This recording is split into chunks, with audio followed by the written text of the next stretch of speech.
Now we're gonna talk about the carrier unlock. The carrier unlock will allow you to use your iPhone with any carrier if you travel, if you want to switch providers, or if you want to use your phone with any other different SIM card. This method will help you get your phone unlocked to be compatible with any GSM SIM card anywhere in the world.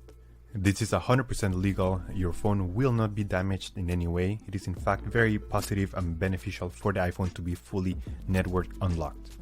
Because your phone's resale value will increase because your phone will be compatible with any other carrier worldwide. I have unlocked more than 100 iPhones using this method, and trust me guys, it is the best and most reliable way to unlock your iPhone. So we're gonna begin. Step 1. We need to get the phone's IMEI number. We will get it by dialing *#06#. As you will see, the IMEI number will show up in the screen. This is a 15-digit number. This number can also be found in the box and in the settings of your device. Step 2. Here we're gonna request the unlock to unlock this phone. It's gonna be all done remotely. So we're gonna have to fill in all the information about the phone we're unlocking here. And then you have to enter here your IMEI number. This is very, very important. Make sure you enter it here 100% correct.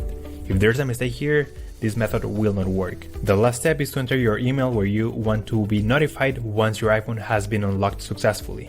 And now you just have to wait until they send you your email saying that your iPhone has been unlocked. The waiting time may vary depending on your phone's brand, carrier, and model. So I'm gonna show you how the email will look like after you receive it. So we're gonna go to my personal email account. So this is the email I just got, and it says your iPhone has been factory unlocked successfully. So let's go ahead and open this email. So the email will confirm that your iPhone has been successfully unlocked, and now the last step is to connect your iPhone to Wi-Fi to activate the unlock. So that's the way you do a network factory unlock.